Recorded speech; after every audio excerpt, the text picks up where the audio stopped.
This is Agricultural Research Council of Nigerian Television. My name is Joshua Ishal. Welcome you to yet another fresh edition of the program Back to Farm. And today on Back to Farm, we'll be talking about rice. Rice is one of the major most consumed staples in Nigeria. And the rice that has been needed in Nigerian daily at a point, it is definitely heterogeneous. And as such, it's more reason why here on Back to Farm, we make sure we bring to you this crop that actually yielding profit to Nigerian net worth. A Nigerian cannot actually be able to feed its populace of 200 people with the rice it produces. We end up importing tons and thousands of tons of rice so we can be able to meet up with the deficit of rice that is needed. And today we'll be looking at the overview of rice production in Nigeria. Stay tuned as the program is about to enlighten you on all you need to know about rice farming.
Rice is one of the most consumed staples in Nigeria, with a consumption per capita of 32 kg. In the past decades, consumption has increased 4.7%, almost 4 times the global consumption growth, and reached 6.4 million tons in 2017, accounting for 20 degrees centigrade of Africa's consumption. As at 2011, rice accounted for 10 9% of household food spending and 6.6% of total household spending. Given the importance of rice as a staple food in Nigeria, boosting its production has been accorded high priority by the government in the past 7 years. Significantly, progress has been recorded. Rice production in Nigeria reached a peak of 3.7 million tons. Despite this improvement, comparatively, Nigerian rice statistics suggest there is an enormous potential to raise productivity and increase production. Yields have remained at 2 tons per hectare, which is about half of the average achieved in Asia. In addition, as population increases along the rural to urban migration ensuring food security, key staples become critical. However, food security cannot be achieved by a system that depends almost entirely on human muscles, power, and other manual methods. Globally, rice production has grown at an annual average of 1.0% over the past decades, reaching 486.7 million tons in 2017. Most of this growth has come from Asia, accounting for 89% of global output. China and India are the largest producers, each with a share of 29.6% and 22.6% of global production, respectively. And the rest of the world, rice production has risen steadily over the past decades, accounting for 15% of total production by 2017, a marginal increase from 12% in the last 2 decades. Global rice consumption remains strong, driven by both population and economic growth in Asia and Africa over the past 2 decades. Rice demand increased at an annual average of 1.2% to reach 481.6 million tons in 2017.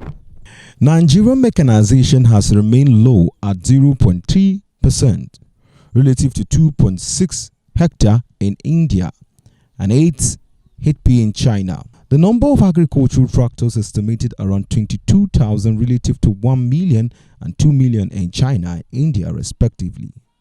Low income, limited access to affordable financing and lack of technical skills have limited the adoption of mechanization across the rice value chain.